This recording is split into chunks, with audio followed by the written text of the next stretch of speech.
삭막함 속에 울리는 한 해 더의 초대라는 제목으로 은혜를 나누고자 합니다. 제목이 좀 길죠? 여러분들 기억하시면서 설교를 들으시면 더 좋을 것 같습니다.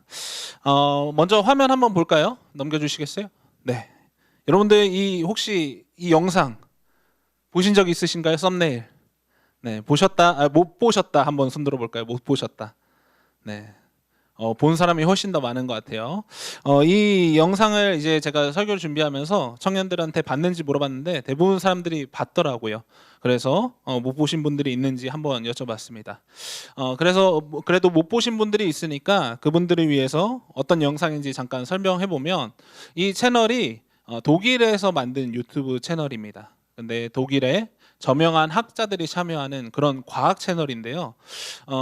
교수부터 시작해서 박사, 그리고 더 나아가서는 이 분야의 전문가들이 참여해서 영상을 만드는 그런 채널이라고 합니다. 한마디로 신민성이 엄청난 그런 채널이라고 할 수 있겠죠.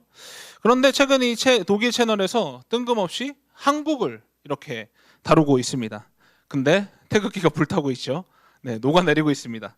근데 한국은 망했다라는 주제, 그런 주제로 이 채널에서 다루고 있다는 것입니다. 망할 것이다 라고 하는 것도 아닙니다. 망했다 라고 이 영상의 처음부터 끝까지 망함을 피할 수 없다고 암울한 전개를 이어가고 있습니다. 가장 큰 이유는 출산율인데요. 앞으로 20년만 지나도 지금 만들어져 있는 시스템을 지탱할 사람들이 없다는 거예요. 지금 출산율을 올릴 수 있겠죠.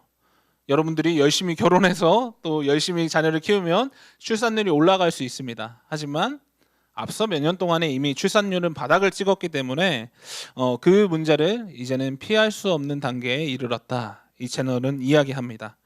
이것이 결국 사회 시스템을 파괴할 거고 서울 집중화를 더 조정할 것이며 이로 인한 국민들의 대탈출도 우려된다고 이 채널에서는 이야기합니다. 지난주 쿠바 선교사님 오셨었죠. 선교사님이 하던 얘기가 기억이 나는데, 쿠바가 나라가 망해가면서 젊은 사람들만 싹 다 빠져나갔다고, 그래서 노인들과 어린아이만 남았다고 했던 이야기가 기억이 납니다. 이런 근본적인 문제들이 왜 생겼는지 우리가 생각해 봐야 될 것 같은데요. 우리 사회에서 나타나는 사람들의 태도가 아닌가라는 생각이 듭니다. 우리가 잘 알고 있듯이 우리나라는 지금 정죄와 비난으로 가득 찬 그런 사회입니다. 인터넷 댓글만 봐도 선한 댓글은 찾기 어려워요. 누군가 의견을 말하면 귀신같이 그 의견에 비난과 정죄로 가득한 그러한 모습들을 보게 됩니다. 완전 싸움판이에요. 제가 최근에 이런 것들을 보면서 뉴스를 보거나 유튜브를 보거나 댓글에서 싸움이 안 난 댓글창을 본 적이 없는 것 같아요. 그 정도로 우리는 서로에 대해서 뭔가 공격하고 싶고 비난하고 싶고 잘못됐다고 얘기하고 싶은 그런 사회를 살아가고 있는 것 같습니다. 그래서 한 통계에서는 응답자의 89%가 이 악플 문제가 정말로 심각하다라고 이야기하고 있다고 해요. 게다가 이런 태도들이 탄핵의 국면을 지나면서 더 심각해진 것 같습니다. 정치적 양극화로 인해서 내 편 아니면 적을 만들어버리는 그러한 사회의 모습들이 지금 나타나고 있는 것 같아요. 무분별한 공격 문화가 가득해져 버린 것이죠. 정말로 관계없는 영상이고 뉴스인데 거기에 정치 댓글 싸움이 있습니다. 놀라운 일 아닙니까? 어떻게 그렇게 몰아가는지 창의력이 신기할 정도로 정말로 무분별한 공격들이 일어나고 있어요. 그것뿐입니까? 젠더 갈등, 세대 갈등, 예전부터 말할 바가 없죠. 갈라치기가 일삼는 사회입니다. 그리고 이러한 사회적 흐름을 반영하듯이 사람들의 이슈와 실수를 폭로하는 일명 사이버 레카, 이 사람들이 분기별로 15%씩 꾸준히 증가하고 있다고 합니다. 그리고 이 3대, 그 중에서 잘 나가는 3대 사이버 레카, 그 사람들의 월 추정 수입이 얼마일까요? 네, 무려 2억에서 5억 정도로 추산된다고 합니다.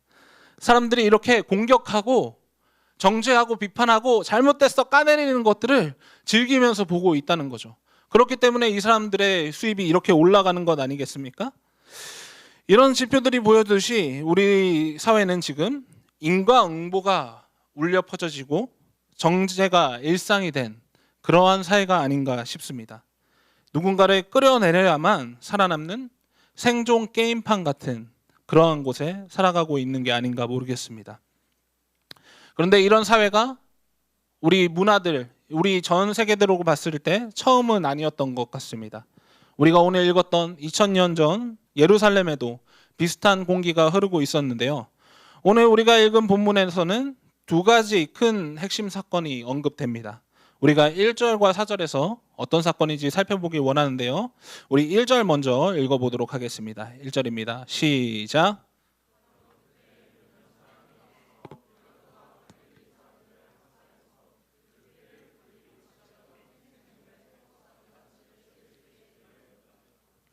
네, 다음은 4절 함께 읽어보도록 하겠습니다. 4절입니다. 시작.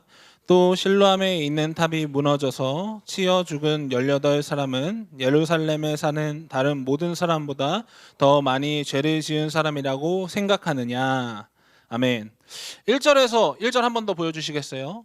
1절에서 언급되는 사건 어떤 사건입니까? 빌라도가 갈릴리 사람들을 학살한 사건이 언급되고 있습니다. 그리고 유대 사람들은 이 사건을 예수님에게 알려드렸다, 아랬다라고 본문은 이야기하고 있는데요. 보통 그러면 이 사건을 들으면은 사람의 반응이 어때야겠습니까? 그 사건에 대해서 분노한다든지 어떠한 감정적인 반응을 보이는 게 맞지 않을까 싶습니다. 그러나 이에 대한 예수님의 반응이 조금 예상 밖인데요. 3절에 보면 유대인들에게 이들이 죽은 이유가 다른 갈릴리 사람들보다 죄가 더 많아서라고 생각하냐 반문하는 그런 모습이 보여집니다. 어쩌면 엉뚱해 보이는 예수님의 대답입니다. 그러나 당시 유대인들의 문화를 생각해 보면 예수님의 반문이 쉽게 이해될 수 있는데요. 당시 유대인들은 특별한 사건으로 사람들이 죽으면 그 대가를 죄에 대한 처벌이라고 여겼던 문화가 있었습니다. 그래서 인과응보를 요구하고 죄 지은 사람들을 당연히 정죄하는 문화가 이들 가운데 있었던 것이죠. 즉 유대인이 예수님에게 학살의 사건을 가져갔던 것은 의도가 너무나 분명했던 것입니다. 어떤 의도인 거죠? 이들이 무슨 죄를 지었길래 죽은 것입니까? 이들의 죄 지은 죄명이 무엇입니까? 정죄하고 싶어서 그들의 어떠함을 알고 싶어서 예수님에게 이 사건을 가져갔던 것이죠. 정죄와 은광고의 마음이 깔려있던 그런 질문이었던 것입니다.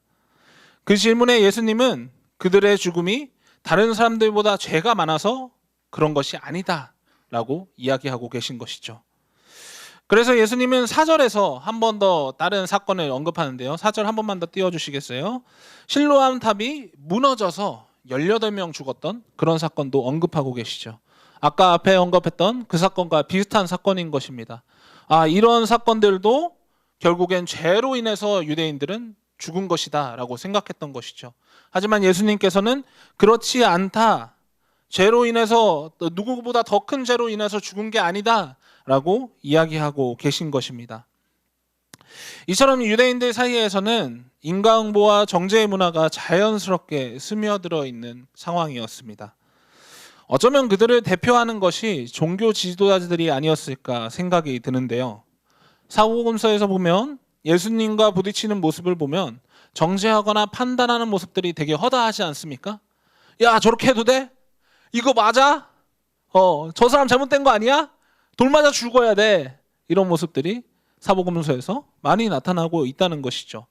사회 지도층인 그들이 그렇게 행동했다면 나머지 사람들은 어땠을까요? 그들 또한 분명히 그런 문화들을 자연스럽게 가지고 살아갔을 것이라는 것입니다. 그런 유대인들의 태도에 예수님은 무서운 경고를 하시는데요. 우리 3절 한번 같이 읽어보도록 하겠습니다. 3절입니다. 시작. 너에게 이르노니 아니라 너희도 만일 회개하지 아니하면 다 이와 같이 망하리라. 아멘.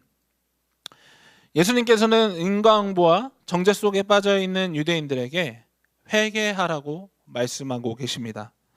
그것도 5절에서 3절의 내용들을 한 글자도 빠짐없이 똑같이 이야기하고 계시는데요.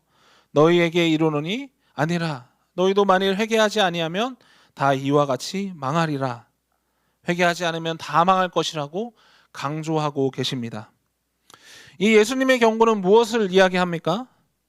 누구의 죄가 크고 작고를 떠나서 우리는 다 같은 죄인임에도 불구하고 다른 사람들의 죄를 들추고 비난하고 정죄하는 그러한 즐거움을 갖고 있다는 것을 예수님께서는 우리에게 꾸짖고 계시는 것 아닐까요?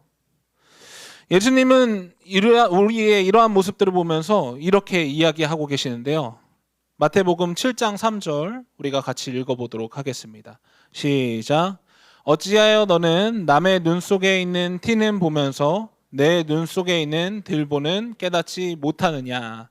여기에서 티랑 들보라고 얘기했는데 영어 성경으로 번역하면 조금 더 이해가 쉬워요. 톱밥이랑 판자로 비교합니다. 그러니까 상대방 눈 속에 있는 톱밥들은 너희들이 잘 보면서 어떻게 너희 눈 속에 들어있는 판자만한 그러한 것들은 잘 보지 못하느냐라고 예수님께서 우리에게 말씀하고 계신 것이죠. 우리가 얼마나 완악한 존재인지, 상대방의 연약한 밖에 보지 못하는 그런 존재인지 성경은 이야기하고 있는 것입니다.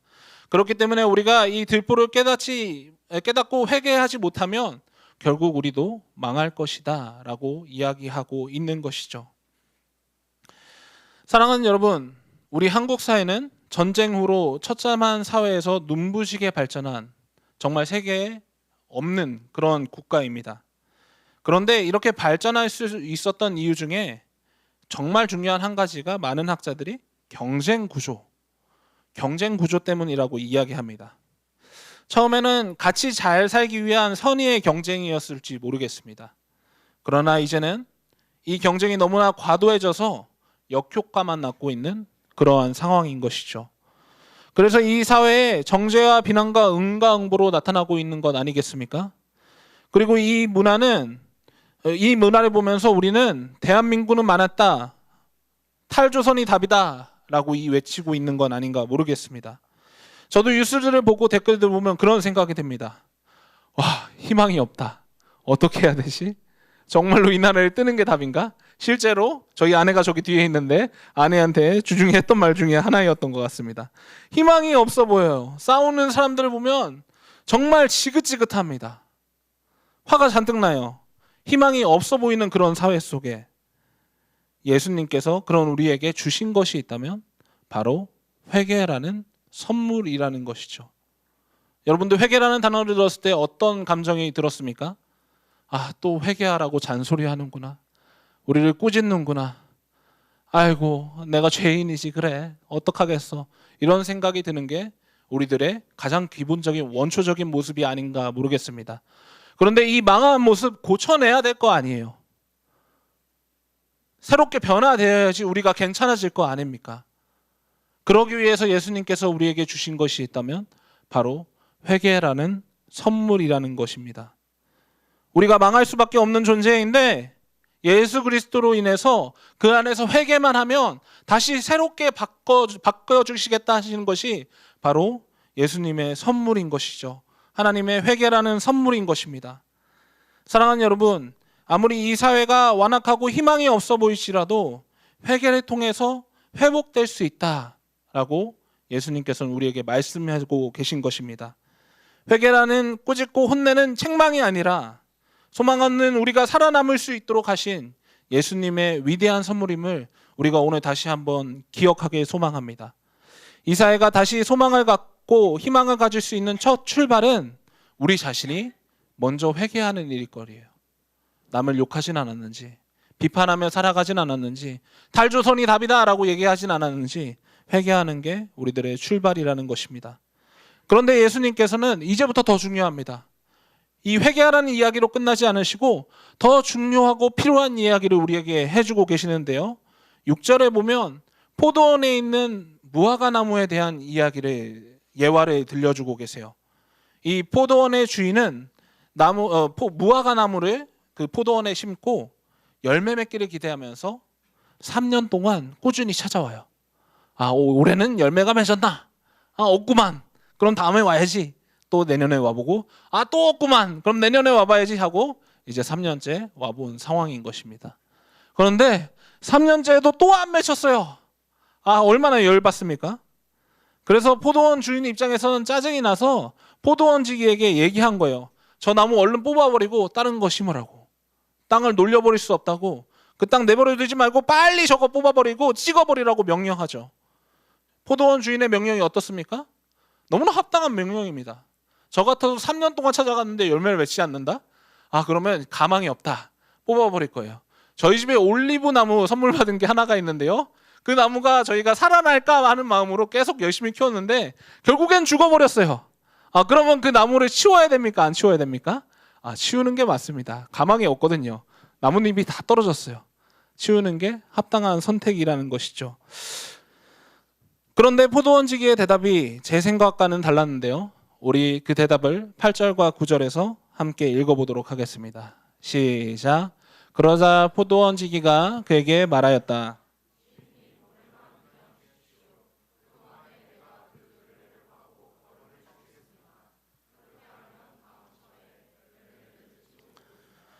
그때 가서도 열매를 맺지 못하면 찍어 버리십시오. 아멘. 포도원지기가 하는 말은 무엇입니까? 이 열매 맺지 못한 나무에 유해를 구하는 모습을 보여줍니다. 올해만, 한 해만 더 지켜봐 달라고 주인에게 사정하는 모습을 보여줍니다. 그냥 사정하는 것도 아니에요. 본인이 둘레를 파서 물을 주고 거기에다가 거름까지 주겠다라고 이야기합니다. 그렇게까지 수고하면서 유예를 요청하는 모습이 오늘 본문에서 나타나고 있다는 것이죠. 예수님께서 이 예화를 말씀하시는 이유가 무엇입니까? 회개도 중요합니다. 하지만 더 중요한 것은 우리가 이 포도원지기의 마음을 회복해야 된다고 예수님께서는 말씀해주고 있는 것이죠. 예수님께서 우리에게 이렇게 해주시지 않으셨습니까? 제 자신을 돌아보면 정말 죄악투성이 있는데 맨날 죄 짓고 살아가는데 정말 두려워 죽겠는데 예수님이 얼마나 많이 참아주시는지 모르겠어요. 오늘도 참아주시고 내일도 참아주시고 당장 병 맞아서 죽어도 괜찮을 것 같은데 예수님께서 맨날 참아주시는 그 인내와 사랑, 한 해 더의 마음을 보게 되는 것 같습니다. 저를 긍휼히 여겨주셔서 계속 참아주시고 기다려주시는 예수님의 그 사랑이 보여요. 그리고 그 사랑이 보일 때 제 자신이 진짜 그 죄에서 끊어내고 변화되게 되더라고요. 오늘 예수님은 유대인들과 우리들에게 정죄와 인과응보 대신 사랑을 요구하고 계신 것입니다. 우리가 포도원지기처럼 예수님처럼 그들을 향해 한 해만 더 참아달라고 요청하고 계신 것이죠. 그것이 진짜 이 사회가 변화될 수 있는 일이기 때문입니다. 사랑하는 여러분, 세상이 어두울수록 우리 그리스도인들이 가져야 될 태도는 예수님의 이 한 해 더의 사랑과 긍휼이 아니겠습니까? 정죄와 비판, 그리고 인과응보를 요구하는 것이 이 사회를 깨끗하게 할 수 없음을 우리 스스로 알고 있어요. 댓글창에서, 사람들과의 대화 속에서, 그리고 우리가 이 사회를 살아가면서 정죄해봐도, 판단해봐도, 뭐가 틀린지 나쁜지 구별해봐도 좋아질 수 없구나 라는 것을 우리는 피부로 느끼고 살아가고 있습니다. 그런 사회 가운데 답이 있다면 예수님은 오늘 회개하고 한 해 더의 마음으로 사랑하라 라고 말씀하고 계신 것입니다. 그것만이 이 사회를 회복시킬 수 있다 라고 말씀하고 계신 것이죠. 한 해 더의 사랑, 어려운 것이 아닙니다. 긍휼과 사랑과 이해와 용납입니다. 어렵지 않다고 했는데 단어는 너무 어렵죠? 그렇지만 우리가 할 수 있는 것들은 이런 작은 것들인 것 같습니다. 누군가의 실수를, 누군가의 연약함을 예수님의 마음으로 넘어가 주는 것. 그것이 포도원지기의 한 해 더 사랑 아닐까요? 이것이 없어 사회는 병들고 있는 것이고 그리스도인마저도 이것을 실천하지 않기 때문에 욕을 먹고 있는 것이고 그래서 이 사회에는 희망이 없다, 망했다, 탈출만이 답이다 라는 이야기가 나오고 있는 것이겠죠. 사랑하는 여러분, 아마 우리 주변에 이 한 해 더의 사랑이 필요한 사람들이 분명히 있을 것입니다. 우리가 그 사람들에게 다가가길 소망합니다. 예수님처럼 한 해 더의 긍휼과 사랑으로 그들을 용납하고 이해하고 품어주기 원합니다. 뭐 깊게가 아니에요. 간단한 것들, 사소한 실수들 여러분들이 그렇게 품고 사랑해 봤으면 좋겠습니다. 그때 이 사회가 변화되기 시작할 것입니다. 오늘 설교 처음에 언급했던 영상을 한 유튜버가 그 영상을 가지고 AI한테 물어보는 그러한 또 컨텐츠들을 만들어냈어요. 참 머리가 기발한 것 같아요. 화면 한번 띄워주시겠어요? 네. 정말 한국에 답이 없는지, AI가 생각하는 답은 무엇인지 물어보는 그런 영상이었습니다. 그 영상을 그대로 가져와서 야, 한국의 상태가 이렇대. 답은 있니? 정말 멸망뿐이야? 이렇게 물어보는 그러한 AI와의 대화의 영상이었죠. 저는 이 영상의 초반부를 볼 때는 AI가 정책적인 어떠함들을 좀 제시해줘서 야, 국가가 이렇게 해야 살아남을 수 있어. 이런 것들을 얘기해 주거나 아니면 한국은 정말로 이 영상대로 가망이 없어. 이렇게 얘기할 줄 알았습니다. 그런데 AI가 내놓은 대답이 뭔지 아세요? 작은 친절과 서로를 향한 존중, 이해, 그리고 감사가 지금 이 상황을 타개할 수 있는 유일한 근본적인 답이다 라고 이야기합니다. 저는 깜짝 놀랐어요. 어떻게 성경에 의해 똑같은 얘기를 AI가 얘기를 할까? AI도 답을 알고 있는데 우리 사람들은 모르는구나 라는 생각들이 들었습니다. 그리고 이 영상의 댓글을 보고 저는 한 번 더 놀랐는데요. 대부분의 사람들이 이 얘기에 공감하고 있고 이 영상을 통해서 많은 사람들이 울었다는 댓글을 달아주셨더라고요. 한번 볼까요? 잘 안 보이네요. 생각보다. 네. 뭐 가수 한동근 씨부터 시작해서 뭐 수많은 사람들이 이런 얘기들을 막 다는 거예요. 결국 사랑이 사람을 살린다. 고마워. 영상 댓글에 너희가 있어서 좋다. 다들 살아 버텨줘서 감사합니다. 가장 차가운 존재에게서 들은 가장 따뜻한 말. 이 아름다운 모습이 한국 사회를 변화시키는 신호탄이 되기 원합니다. 오늘 작은 친절을 베풀기 위해서 엘리베이터에 만나는 주민에게 인사를 해봐야겠습니다. 다들 고맙습니다. 감사합니다. 힘내봅시다. 이런 얘기들이 잔뜩 있었다는 것이죠. 저는 이것을 보면서 정말 수많은 사람들에게 하나에 더의 사랑이 필요하구나라는 생각을 했습니다. 이 댓글들 말고도 정말 울었다는 댓글들이 많아요. 나 너무 외롭다고, 힘들다고. 근데 이 영상 때문에 내가 조금이나 위로받았다고, 소망을 보게 된다고, 희망을 보게 된다고 하는 사람들이 너무나 많이 나타나고 있다는 것입니다. 사랑하는 여러분, 우리가 그들에게 하나에 더의 사랑을 실천해야 되지 않겠습니까? 그리스도인인 우리가, 사랑받은 존재인 우리가, 사랑을 따라가는 예수 그리스도라는 사람을 따라가는 우리가 이 사랑과 긍휼을 누구보다 앞장서서 보여줘야 되지 않을까요? 혹자는 이야기합니다. 그렇게 해봤자 세상 안 변한다고요. 나 혼자 해서 이 사회를 뭘 바꾸겠냐고요. 이미 정말 끝이 보이는데 아까 영상에서처럼 결국엔 마주해야 될 멸망인데 내가 해봤자 뭐가 변하겠습니까? 계란으로 바위치기라고 이야기하는 사람들도 있습니다. 그러나 예수님은 오늘 본문의 뒷부분에 이런 작은 일들이 얼마나 크게 놀랍게 이루어지신지 보여주시는데요. 우리 함께 18절부터 21절까지 한 목소리로 읽어보도록 하겠습니다. 시작. 예수님께서 말씀하셨다. 하나님 나라는 무엇과 같은가? 그것을 무엇에다가 비길까? 그것은 겨자씨의 다음 경우와 같다. 어떤 사람이 겨자씨를 가져다가 자기 정원에 심었더니 자라서 나무가 되어 공중의 새들이 그 가지에 깃들었다. 예수님께서 다시 말씀하셨다.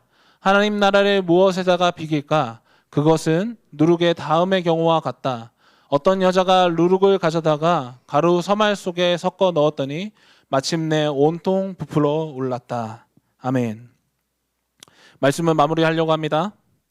우리가 방금 읽은 본문에서 하나님 나라가 무엇과 무엇에 같다고 하죠? 겨자씨와 누룩에 같다고 합니다. 이 두 가지가 어떤 공동적인 특징을 갖고 있나요? 처음에는 정말로 작은 거예요. 겨자씨 여러분들 보셨는지 모르겠는데 깨만합니다. 깨만해요. 근데 실제로 자라면 5m까지 자랍니다. 깨만한 씨앗이 5m까지 자라고, 누룩 같은 경우에도 여러분들 빵 반죽 생각해 보시면 너무 작죠. 근데 그게 정말로 크게 부풀어 오는 것들을 보게 됩니다. 공통적인 특징이 처음에 크기를 상상 못할 만큼 엄청나게 커진다는 특징을 갖고 있다는 것이죠.